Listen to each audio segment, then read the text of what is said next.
State. We are here to give our words, which you journalists will always refer to as rejoinder. But here, we are referring to the many virals that have gone with regards to the Nigerian national who is known as Eze Ihinetu. He also calls himself an ambassador to the Igbo who are residing in Ghana.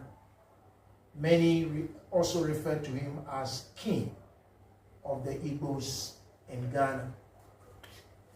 The media circulations that have gone, some designed and called as alleged information being spread.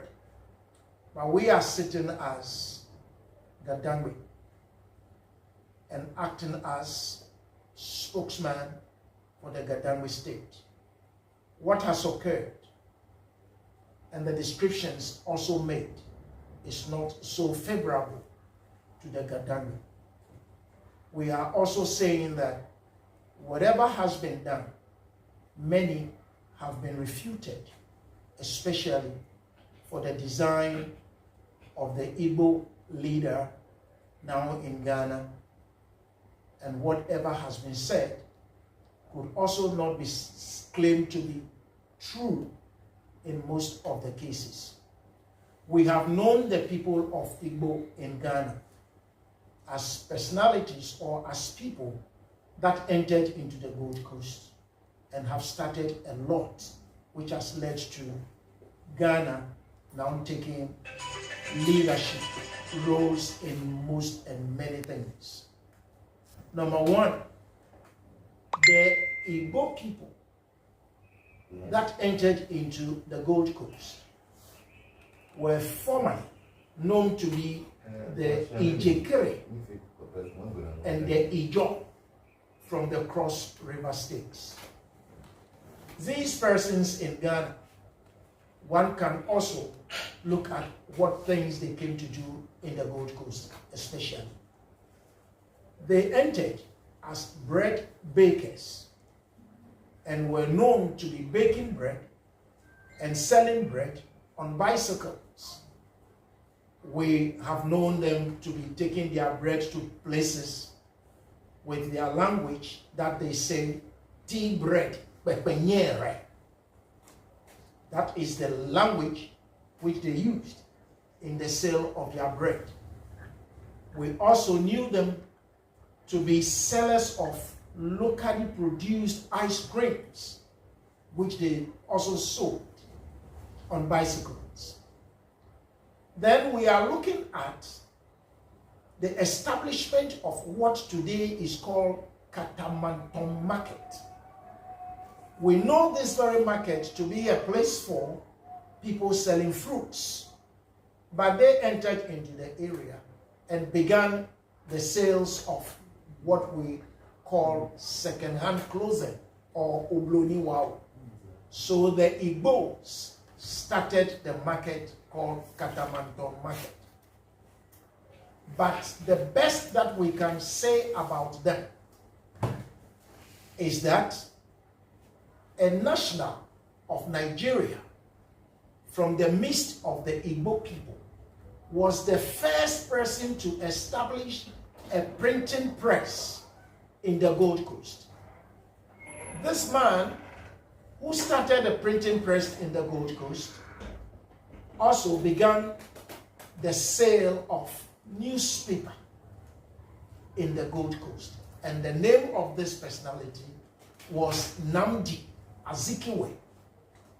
Nnamdi Azikiwe will rise and later to become the first president of the Republic of Nigeria, along the side of the Prime Minister, who happened to be from the north of Nigeria.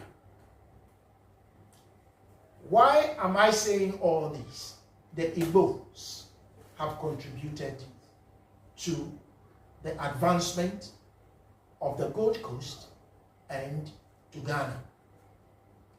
We have seen the Igbos again as people who started petty trading and established many of the trading spots when we entered into the new Ghana. Why did they leave? They left because they were rumored to be taking all the trading facilities in Ghana. And during the time of Dr.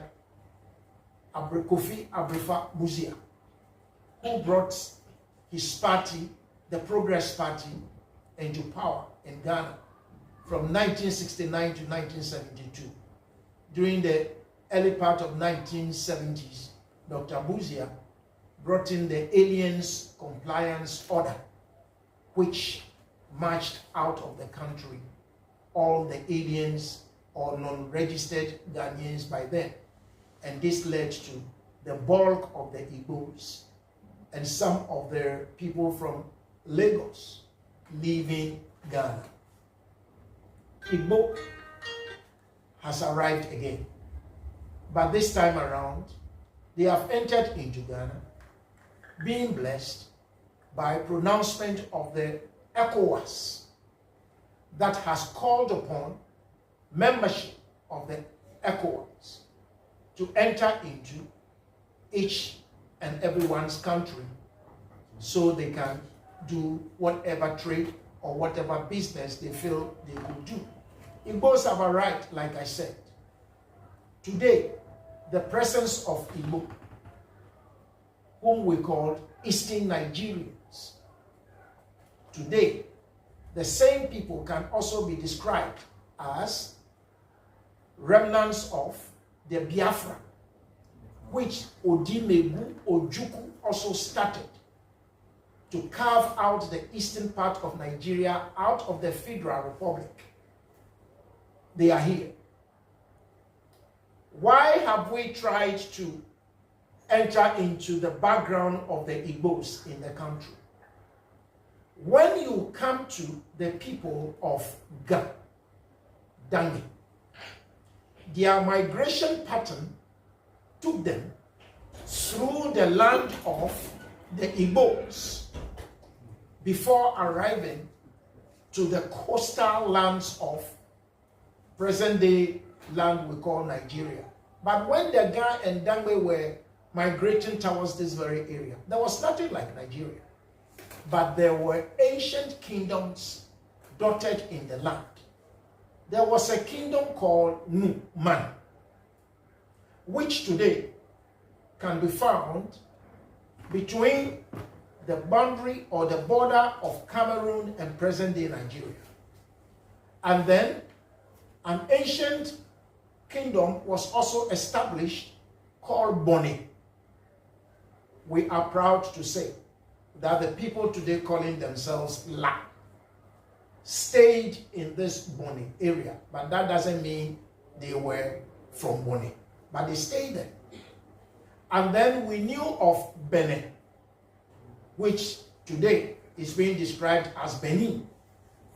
Benin, the Quarter that also stayed in Benin are the people we call today Krowo, who today we describe as Nungwa. They knew they stayed in Benin, so they have a festival which remembers they are leaving the land of Benin. And Nungwa people call this festival Ashi Benin, but not Wonshi Obene, but Ashi Benin. Nungwa remembers that they passed through Benin. Then there is another quarter called Ile Ife. Ile Ife are brothers and sisters who have their ancestors building today's Gamashi. They stayed in Ile Ife before moving out. We knew of the Dangme group. They stayed in Same and also among a sector of what today we call Nigeria. The Dangme also stayed among the people of Same and Anago.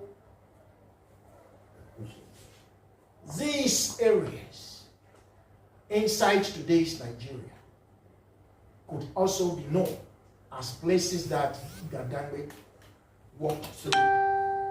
So, Gadangme see the people of Nigeria more as connected brother and sister relationship. We knew of the houses. They came along the lines of the British that took over the colony of the Gold Coast. The houses came to fight for the British against some of the tribal groupings in the Gold Coast. We saw them participating more during the times of Captain Glover in 1869, whose intention was to destroy the Dangme settlements of the then Gold Coast. Why?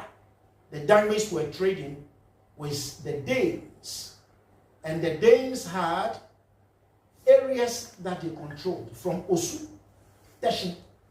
Then they jumped Nwa, but built 4 forts at Ningo, Ada, and Keta. So you could see that the Dangmes were trading more with the Danes. But the British then had only the Jamestown for themselves, and then another fort at Prampram, Fort Vernon. If the Danes were making more profit, it became a thing that disturbed the British. And so the British coined that the Dangme must be destroyed. That was why Glover came. Glover never came to fight a war. He came to destroy. And the destruction of Captain Glover, of the Dangme townships, have led to today Dangme not developing anymore, because they have to run and save their lives, and their townships now destroyed. It is now that Dangme is building up again. The houses again fought alongside Sir Garnet Wolseley. The name Sir Garnet, the locals could not pronounce Sir Garnet, so they called Sir Garnet Sagranti. So during the Sagranti, people say it was a war. It wasn't a war. Sir Garnet attacked the Ashanti and also destroyed them. The houses were there. Houses did not go. Houses stayed in the Gold Coast. Then the Yoruba group. The Yorubas were noted in the Gold Coast during the 17th century, and to be precise, 1652, the Yorubas came, but their name that they brought into the then Gold Coast said they were from Alada, which today has been corrupted to be Alata, but they were from Alada in the Lagos state area. The Alada group that came as Yoruba into the Gold Coast were the laborers or builders alongside the British, putting up the edifice today we call the James Fort. So this Alada group, after building the fort, they didn't go back again, but they settled among the Gap people. So you can see out of this description that Yoruba were here with us, the Ijo, Ijekere, and the Enugu group, we can design them to be Biafra. They were here, and the houses have also come.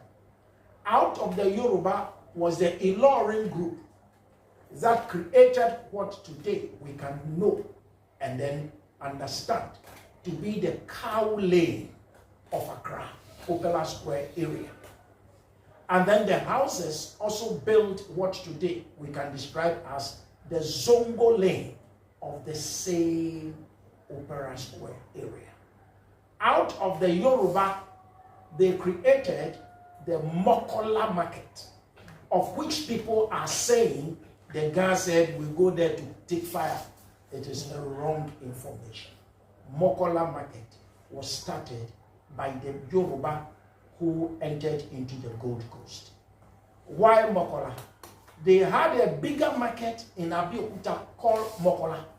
And it is this very name that they introduced into the Gold Coast to name their marketing area.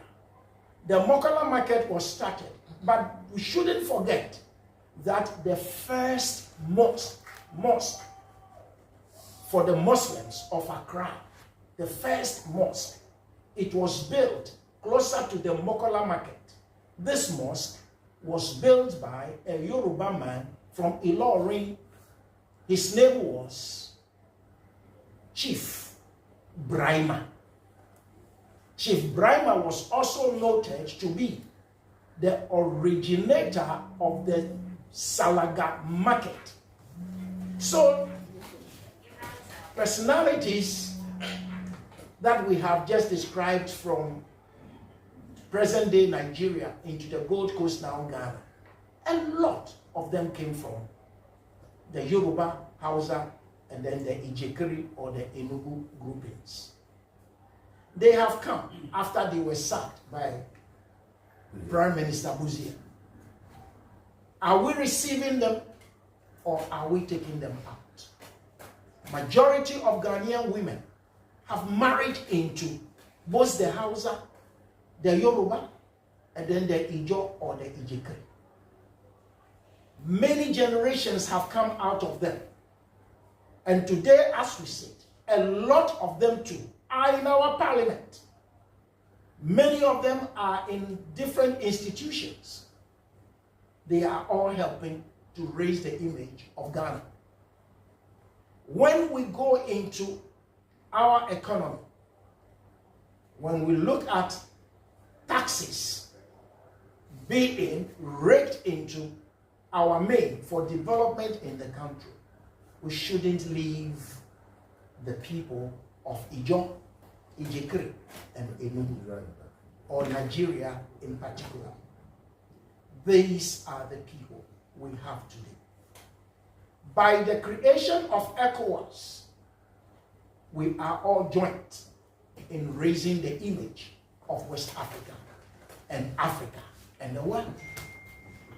Why are we sitting out of the Ijo, Ijekiri, or the Cross River states, and Enugu has emerged a personality by name Eze Ihinetu, who describes himself as the king of the Igbo kingdom in Ghana. This is the crux of the problem which has now arisen, disturbing the minds of many people. As we sit here today, we want to tell Ghanaians that the people of Gadangi, the way our name is being spread out, not to let us have the respect we deserve, but our image being tarnished here and there. We want to tell Ghanaians and those people who have taken it upon themselves to issue threats, insults, and again, tarnishing our image. We are telling them this matter is not to that very end. They must stop.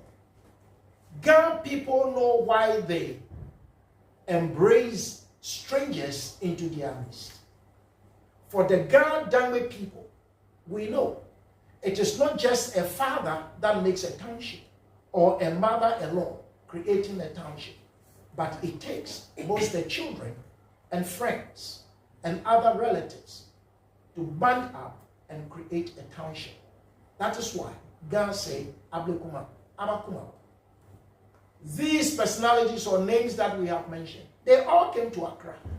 And the many people now insulting Ghana and Dangme people, their fathers, grandfathers, great-grandfathers also have entered into Accra.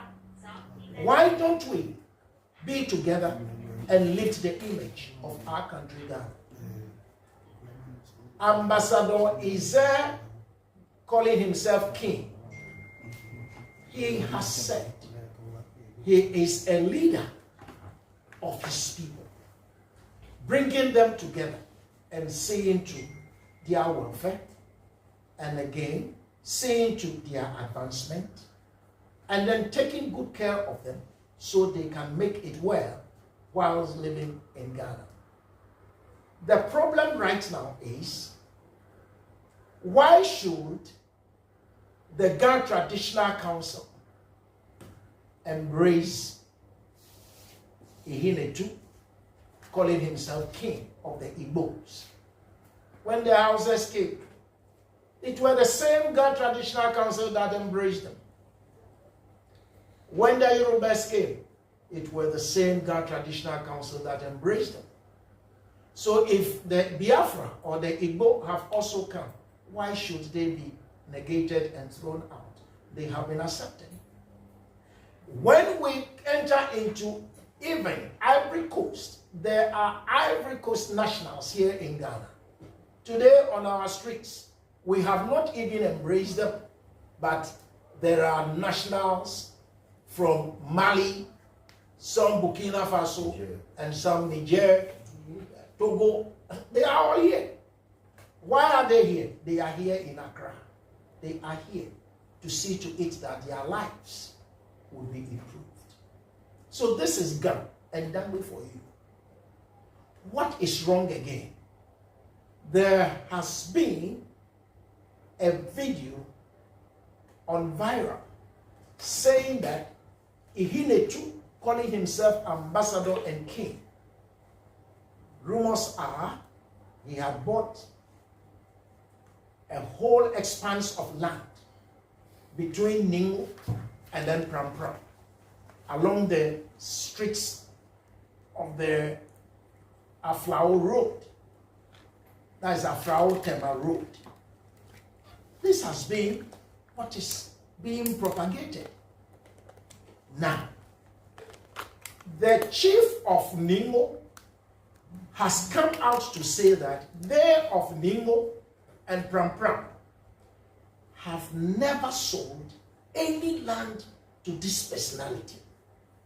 So it establishes that he has bought a land and created a kingdom and the like. The chiefs of this area have come to express that they have never sold land to Ihinetu.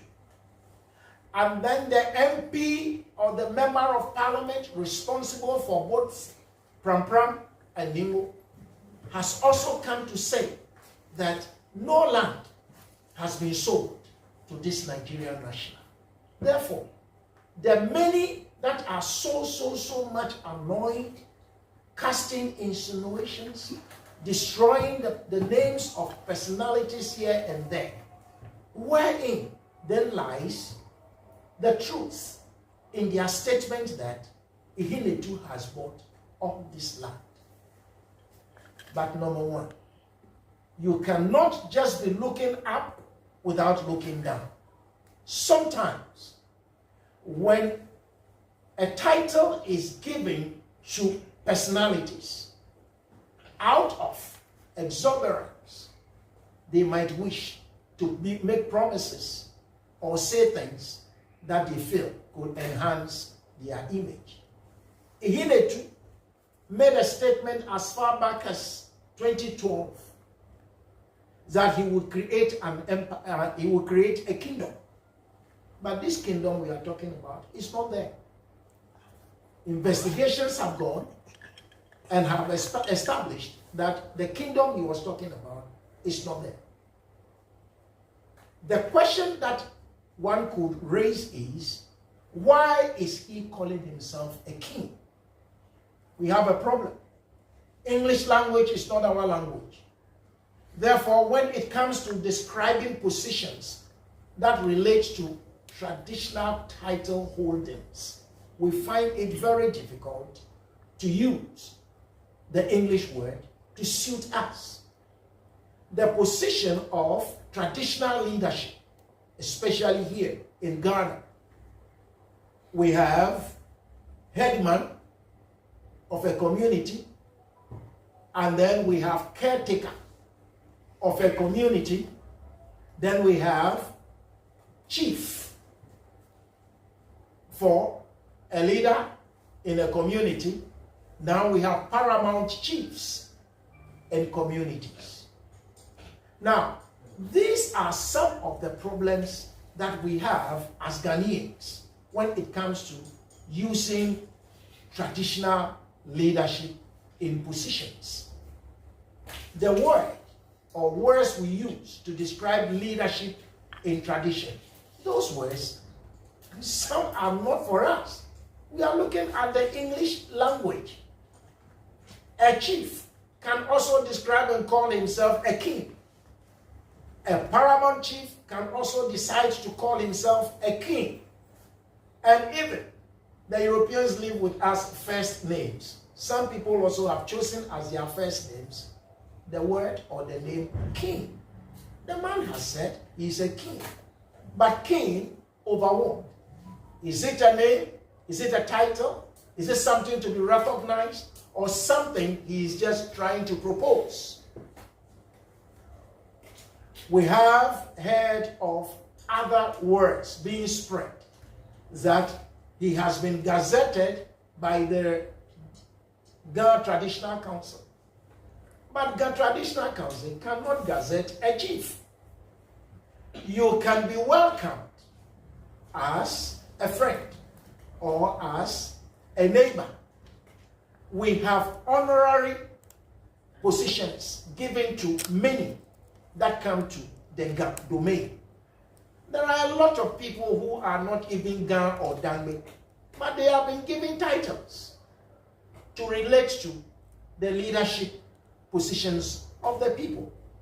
So somebody may come into Ghana or Dangme lands and we can give him Noya Manche, or when we look at it in the Akan, Noya Manche is Nkoswahini. And then we have Oblahi, Alo Oblahi, Amanche or Manye. That is the chief for the youths. These honorary positions are given. Ihinetu can be given a name like this. Ihinetu calling himself king. He is not saying he's a king over Ghana and Dangme, but he's saying he's a king over the Igbo. But what we want to establish as we sit here in the palace of His Eminence, Numo Bokete Lawechu, Bobulo, and the spiritual overlord of the Gadangme state. This very title of spiritual overlord of the Gadangme is also another problem among the Ghana and the Dangmes. He is not claiming any land as spiritual overlord. But the explanation for this very title is that he organizes, extends to hold a lot of ceremonies into many of the Ghana and the Dangme townships than any of the Wulome or Huno or Kono in the towns that make up the Gadangme. When you come to Gamashi, he extends his hand into a lot of their festivals or a lot of their rites. When you leave Gamashi, he also extends his hand into Bo. He goes as far as Adam and even beyond to Chiame. Among the others, he organizes rites into these areas. Come to the Damis. He has a lot to do with Doyumi, a lot to do with Kodiabe, and a lot to do with Dodoa. It is not a boastful word that is placed upon him. But how many of the Wulome could do rights in lots of the many places? He is in Tashi, he is in La, he is in Bese, he is in Asre. He also rallies into areas further than the greater Accra. So you can see that calling himself the spiritual overlord, nobody should fumble and nobody should rise. Nobody should say a word. If you claim to be a Wulong, do you also do much in the performances of rights like he does? So sitting here with him is to raise it that he is to correct issues if things are going wrong. The Gamanche is now a topic to be destroyed. He is now a topic to be attacked. The Gamanche is now a topic to be taken as somebody who has done what shouldn't be done. Gamanche has done no evil. He has accepted this Igbo man, so he could also be a part of the Ga community. Gamanche has never sold a land to Chief Ihinetu Eze, ambassador, or calling himself king. Gamanche hasn't done this to him. And again, there have been some Ga chiefs whose faces were seen in videos, and people are just, castigating them, destroying them, and saying all manner of things against them. The Ga Traditional Council has an image, and the many that are within Ghana or outside Ghana throwing out insults against these personalities, they do not hold anything at all. What they have to do is, let us see whether the man calling himself king has been gazetted in our national records. He hasn't been gazetted because there has been findings that the Greater Accra Regional House of Chiefs that can support the nomination of an individual from the local traditional councils have said the man's name is not with them, which means that the Ghana Traditional Council has never sent his name to the Regional House of Chiefs. And then records have also shown that the National House of Chiefs also hasn't gotten his name in their records, which means the Greater Accra Regional House of Chiefs Adodua has also not sent his name to the National Secretariat of the Chiefs of this country. Wherein then lies the insults that are coming, especially from our brothers, the accounts. They should cease fire. If there is anything to be done, and one wants to be seen as a pressman or a lady of the press, you have to be balanced. You have to do your findings. That is why we say we have investigative reporting. So we that have taken to the social media, we that have taken to the other media institutions, either the print or the electronic, we must be circumspect and try to be balanced in pushing our informations out. Ihinetu. Bobo Wulomo wants to tell him that the title king, for him to be used over places in Ghana, must be dropped. Because if you call yourself a king by the dictates of what the British left with us, in Africa, we don't use the name king. It is not with us, especially in Ghana. You can't call yourself a king. Because when you were being processed by your elders or leaders of the community, they never talk of the word king. They gave you either ni, they gave you nene, they gave you nana, and they could call you ya, they could call you na. So you can go on with that. But we are trying to raise ourselves to please the standards of the European by calling ourselves king. Ihinetu Eze, drop that name, king. Because you are going to rally your leadership to blend with all the leaders of this very country of ours, Ghana, who have the titles that could suit the community. So take that very title and drop the king. And then, if his words have gone out that he is the ambassador for the Igbos, it will be fine. But if he designs himself as ambassador, what ambassador is he talking about? Ambassador of Nigeria into Ghana? That cannot hold. Calling himself ambassador means that he is an ambassador for the entire Nigerians.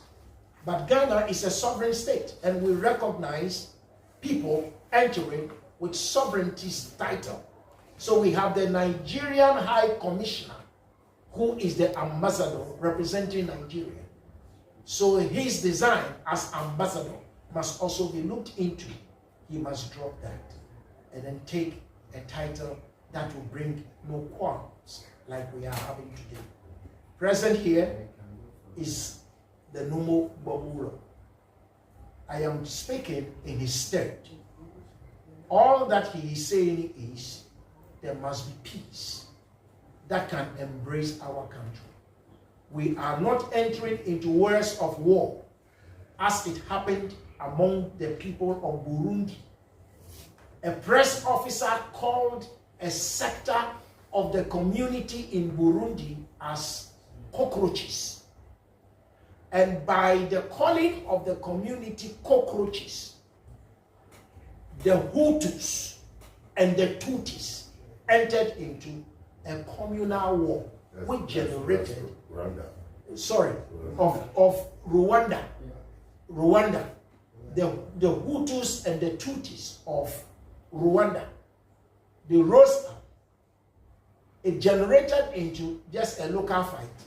It became a communal fight, and before they realized, it was a big civil war which devastated Rwanda.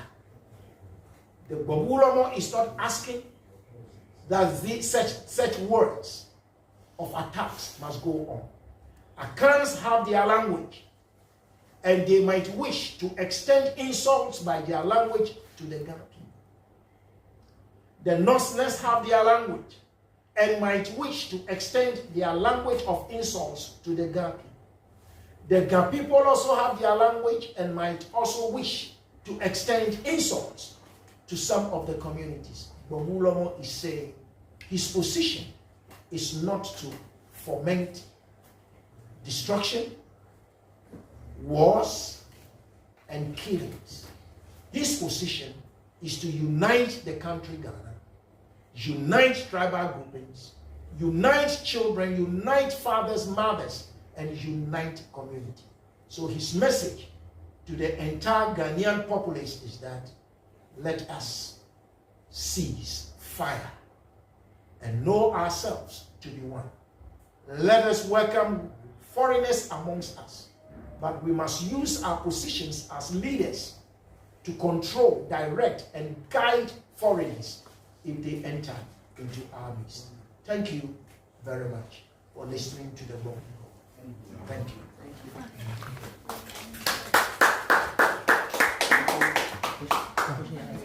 God. God. Washington. Okay.